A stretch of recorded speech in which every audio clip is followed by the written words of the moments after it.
করেছিলাম, আমার ঠিক ক্লিয়ার মনে নেই, সেই পোস্টার ভিউ কিন্তু আজ পর্যন্ত রেকর্ড ভিউ, আজ পর্যন্ত যত প্রোগ্রাম আমরা পোস্ট করেছি তার মধ্যে রেকর্ড ভিউ, এবং মানুষ আমাদের পাশে। অনেক ধন্যবাদ মণিময় সঙ্গে আমাদেরকে থাকবার জন্য।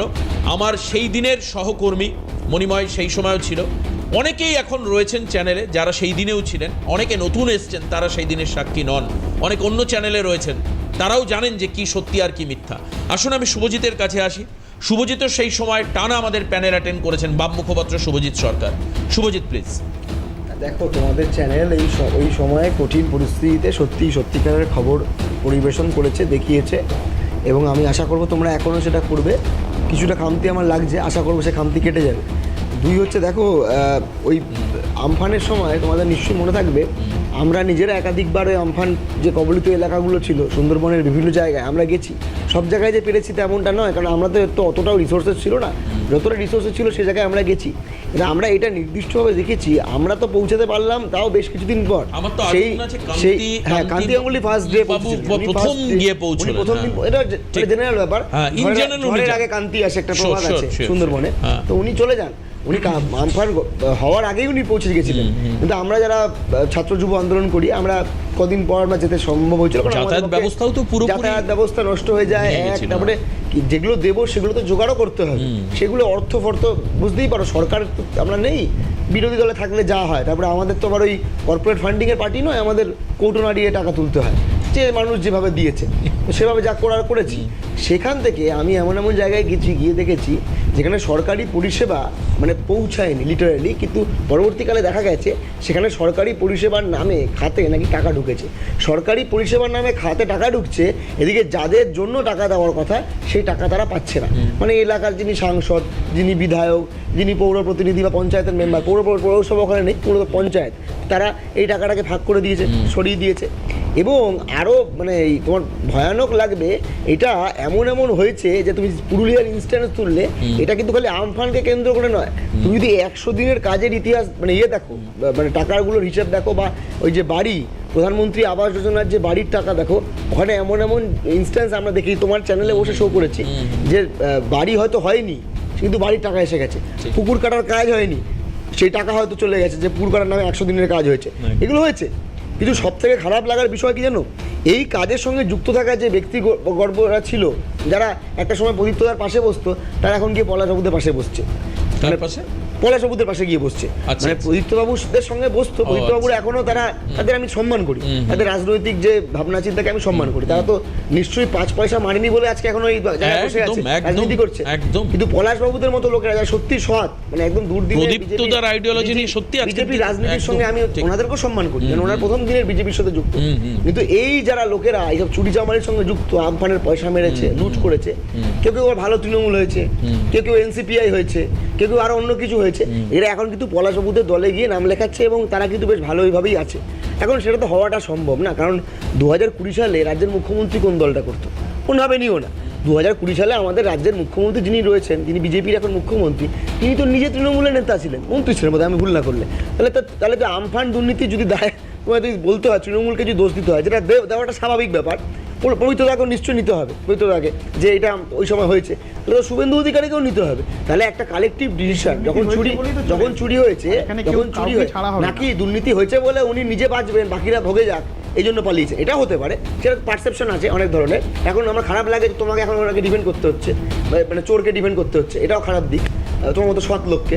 তো ব্যাপারটা হয়ে গেছে কি, যে এই ধরনের ঘটনায় আমফানের মতো দুর্নীতি, এর তদন্ত যে হচ্ছে হোক, এবং এর সঙ্গে যুক্ত তৎকালীন সময় তৃণমূল, তৎকালীন সময় মন্ত্রী, তৎকালীন সময় এমএলএ, তাদের যেন পিঠ না বাঁচে, তুমি তাই বলছো। একদম। আসুন আমি আশফাক সাহেবের কাছে যাওয়ার আগে একটা বিরতি নিই, প্রদীপ্তদার কাছ থেকে কনক্লুশন নেব, এরপর প্রদীপ্তদার যা নিজের অবস্থান ক্লিয়ার করবে। কারণ একটা ছোট্ট বলে দিই, সেই সময় প্রদীপ্ত মুখোপাধ্যায় ডেফিনেটলি পার্টির জন্য উনি পার্টির রিপ্রেজেন্টেটিভ, তখনও প্রদীপ্তদা মনে হয় পার্টির রিপ্রেজেন্টেটিভ নয়, পরে হয়েছেন, তখন আনঅফিসিয়াল হিসাবে আসতেন, পরবর্তীকালে সমর্থক, তৃণমূল সমর্থক হিসাবে আসতেন সৌরভপ্রিয় দত্ত, প্রদীপ্ত মুখোপাধ্যায়, আমার আজও মনে আছে সব। এবার প্রদীপ্তদা অনেক পরে হয়েছেন, খুব সম্ভবত 2024-26 প্রদীপ্ত অফিসিয়াল তকমা পান 22-এ। কিন্তু যাই হোক, মানসিকভাবে কিন্তু উনি ছিলেন, হয়তো পার্টির এজেন্ডাকে সামনে রেখে ওনাকে পার্টির কথা বলতে হতো, কিন্তু ব্যক্তি মানুষ হিসাবে উনি এই দুর্নীতিকে কতটা কি মানে দেখেছেন বা সমর্থন করেছেন কিনা সেটা আজকে আমি ক্লিয়ার হব আরও আরেকবার। কিন্তু আমাদের কাজ সেই সময় লাগাতার ছিল। আমি আশফাক সাহেবের কাছে আসব একটা বিরতির পরে, ছোট্ট একটা বিরতি নিচ্ছি। বিরতির পরে ফিরে এসে কংগ্রেস মুখপাত্র আইনজীবী আশফাক হোসেন আমাদের সঙ্গে রয়েছেন, আমি ওনার থেকে জানবো। শেষ আমি প্রদীপ্ত দার থেকে এই পুরো দুর্নীতিতে, অর্থাৎ আজ আমাদের এই যে হিউজ কমিটমেন্ট, সেই সময় রিস্ক, কমিটমেন্ট, সমস্ত কিছু, এবং একটা আনসার্টেনিটি যে চ্যানেল চলবে তো, থাকবে তো, এই আনসার্টেনিটিতে আজকে শেলমোহর পড়ল এই ক্যাগ রিপোর্টের পরে। হয়তো গত সরকার যদি কন্টিনিউ করতো তাহলে ক্যাগ রিপোর্ট কোনোদিন সামনে আসতো না, 21শে জুলাই রিপোর্ট কোনোদিন সামনে আসতো না, যেগুলো আজকে সামনে আসছে। আমাদের সেই সময়কার যে আত্মত্যাগ, সেটা আজকে ক্যাগ রিপোর্টের জন্য তার স্বীকৃতি আমরা পেলাম। তার জন্য আমরা বর্তমান সরকারকে আকণ্ঠ ধন্যবাদ জানাবো। সেই সময় আপনারা জানেন, এই যে ঠিক বলছিল মণিময় বলছিল, চারিদিকে জল, অফিসের মধ্যে জল জমা, ও তো বললো না সেটা, অফিসের মধ্যে হাঁটুর নিচে অবধি জল, চারিদিকে থই থই, তার মধ্যে চ্যানেল গেছে বন্ধ হয়ে। এবার আমরা বুঝতে পারছি না কি হবে না হবে।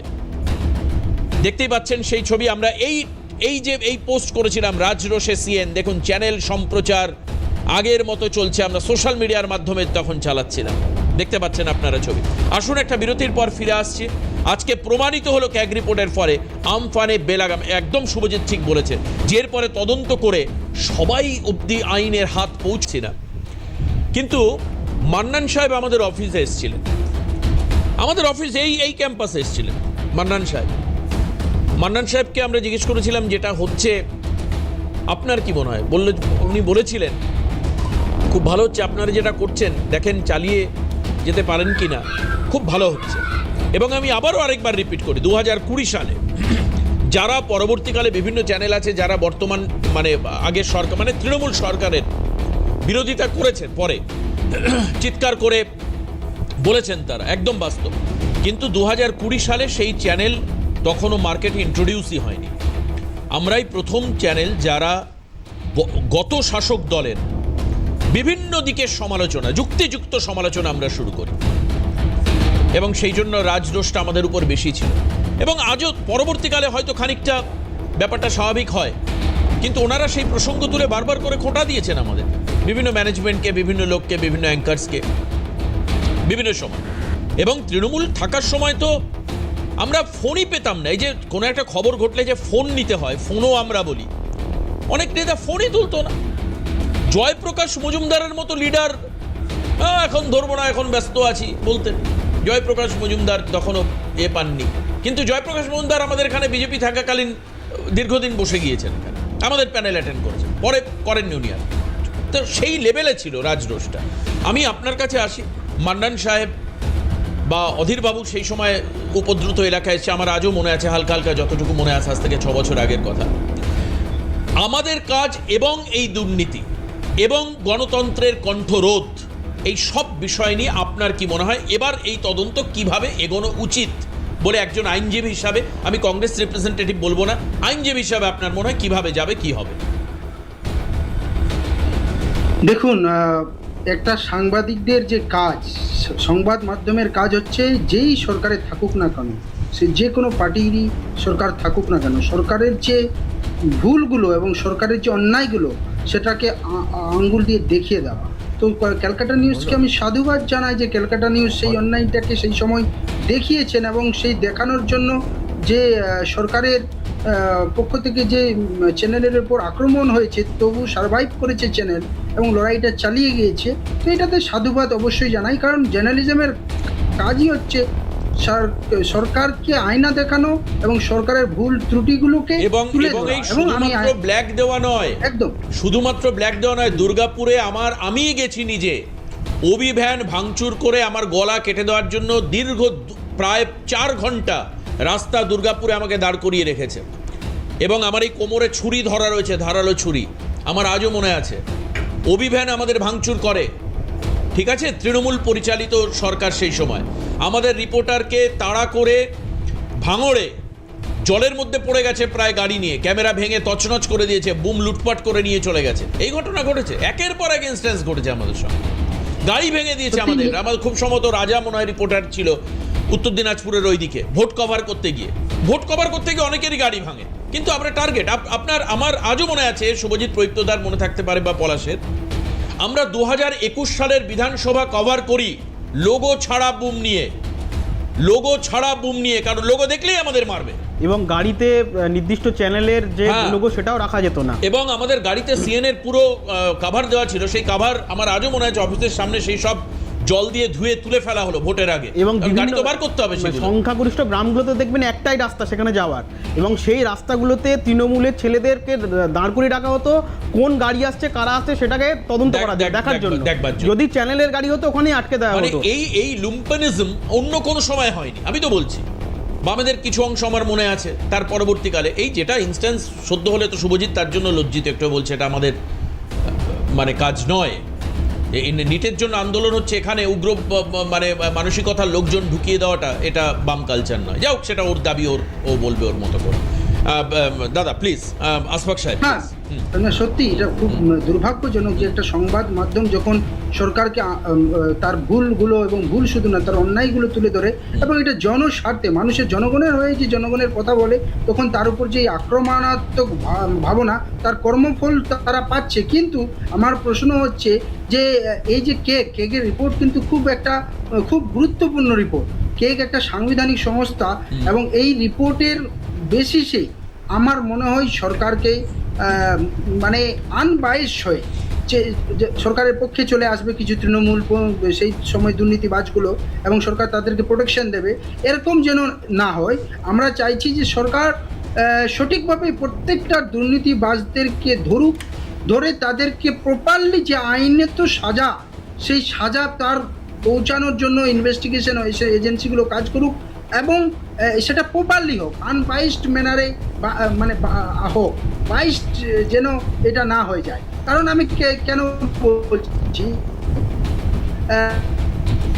সরকারের একটা জিনিস যখন উদ্দেশ্য থাকে, যেমন এই যে নিটের হামলা হলো, নিটে আন্দোলন হলো, সংবাদ মাধ্যমের প্রতি হামলা হলো, কিন্তু অ্যারেস্ট যারা ভিডিওতে দেখা যাচ্ছে সংবাদ মাধ্যমকে মারছে, till now they have not been arrested, তারা এখন পর্যন্ত অ্যারেস্টেড হয়নি। কিন্তু যারা ছিল না ওদেরকে অ্যারেস্ট, মানে পুলিশ যে কতটা মানে ইনকম্পিটেন্ট, যে যাদেরকে স্পষ্ট ভিডিওতে দেখা যাচ্ছে, যে বিভিন্ন জায়গায় দেখা যাচ্ছে, তাদেরকে কোনো শাস্তি দেওয়ার কাজ হচ্ছে না। কিন্তু একটা পার্টিকুলার পার্টি বা অপোজিশন আছে, বা পুলিশের সঙ্গে তাদের ব্যক্তিগত আক্রমণ হচ্ছে, তাদেরকে ধরছে, সেটা যেন সরকার না করে। এটাই আশঙ্কা যে তৃণমূলের যে এই আশঙ্কার উত্তর দাদা আপনিও আশঙ্কা করলেন, শুভজিৎ আশঙ্কা একই প্রায় কম বেশি, এর উত্তর পলাশ দিতে পারবেন হয়তোবা, কিন্তু থ্যাংক ইউ। আমি আপনার বিষয়ে আমি বুঝতে পেরেছি। আপনি বলছেন যে এখন অনেক পন্থায় বলে রাখি যে জাতীয় কংগ্রেসের স্পষ্ট কথা হচ্ছে, দুর্নীতির রং না দেখে, কোনো কিছু না দেখে দুর্নীতিকে সমূলে ধ্বংস করা কাজ আমাদের নিতে হবে। দল নির্বিশেষে, সরকার নির্বিশেষে, আজকে যদি দুর্নীতি একের পর আজকে আপনি দেখুন, এই আমফানের যদি গরিব মানুষের টাকা যারা শেষ হয়ে যাচ্ছে, তাদের যদি এই টাকা নিয়ে নিতে পারে, তাদেরকে যদি ধ্বংস করে দিতে পারে, তাদেরকে যদি শেষ করে দিতে পারে, তাহলে ভাবুন সাধারণ মানুষের কি হবে। আমার তো সত্যি অবাক লাগছে, আজকে জুডিশিয়ারি থেকে শুরু করে প্রত্যেকটা জায়গায় যেভাবে দুর্নীতি হয়েছে, মানে আপনি গরিবের টাকাও ছাড়বেন না, কোনো মানুষের টাকা ছাড়বেন না, আপনি সর্বগ্রাসী হবেন। এটা কেমন, এটা কিভাবে? আচ্ছা বেশ, এবার প্রদীপ্তদার কাছে আসি। প্রদীপ্তদা, সেই সময়ে প্রদীপ্তদা মমতা বন্দ্যোপাধ্যায়ের পাশে ছিলেন। আজও যখন ভেঙে চুরে দল মানে ত্রিখণ্ডিত অবস্থা, সেই সময় প্রদীপ্তদা প্রিন্সিপালি মমতা বন্দ্যোপাধ্যায়ের পাশে আছেন। খুব সম্ভবত 21শে জুলাইও তা আপনার মঞ্চে ছিলেন প্রদীপ্তদা, আমার যদ্দূর মনে পড়ছে ছবিতে। আমার প্রদীপ্তদার কাছে প্রশ্ন যে আজও আপনি আপনার প্রিন্সিপালকে সামনে রেখে তৃণমূল কংগ্রেসে রয়েছেন, কিন্তু আমি এটা জানি ব্যক্তিগতভাবে প্রদীপ্ত মুখোপাধ্যায় দুর্নীতিকে সমর্থন করেন না, এবং আপনি বহুবার প্যানেলে বলেছেন যে ব্যক্তিগতভাবে আমার এগেনস্টে কোনো অভিযোগ নেই, কেউ 1 টাকা আমার বিরুদ্ধে দুর্নীতির অভিযোগ আনতে পারলে আমি দল ছেড়ে দেবো। এটা আমার আজও মনে আছে দীর্ঘদিন প্যানেল করার সুবাদে কম বেশি। কিন্তু তাহলে যে দলের বিরুদ্ধে ক্রমাগত দুর্নীতির অভিযোগ উঠছে, এটা তো অস্বীকার করার নেই। এখনো মমতা বন্দ্যোপাধ্যায় একটা শক্ত হাতে অভিষেকের হাত ধরে রয়েছে, যার বিরুদ্ধে এতাবৎকালে পৃথিবীতে মনে হয় এত এলিগেশন কারোর এগেনস্টে নেই যে অভিষেকের এগেনস্টে আছে। আপনি তাহলে কোন দায়বদ্ধতা থেকে এই দলের সঙ্গে রয়েছেন? আপনার যদি মনে হয় যে প্রান্তিক লেভেলে দুর্নীতি হয়েছে, মমতা বন্দ্যোপাধ্যায়েরা সেই অর্থে দুর্নীতি করেননি, তাহলে এই আমফানের সময় দুর্নীতি কিভাবে হয়েছিল? এটা কি মমতা বন্দ্যোপাধ্যায়ের অঙ্গুলি হেলন বা অভিষেক বন্দ্যোপাধ্যায়ের অঙ্গুলি হেলন ছিল, নাকি প্রান্তিকভাবে বিভিন্ন সেক্টরে পকেটে পকেটে দুর্নীতি হয়েছিল? অনেকগুলো প্রসঙ্গ, এক ব্যক্তি প্রদীপ্ত, দুই রাজনৈতিক দল, তিন দুর্নীতি, চার সরকার, বিভিন্ন ধরনের প্রশ্ন। প্রথমত বলে রাখি যে তোমার যে ব্ল্যাকআউটের দিনটা, সেদিনকে সেই দিনে মানে যেদিন রাত্রিবেলায় হলো, সেই দিনের যে প্যানেল ছিল ওপরে, সেখানে আত্রেয়ী প্রোগ্রাম করছিল, আমি ছিলাম।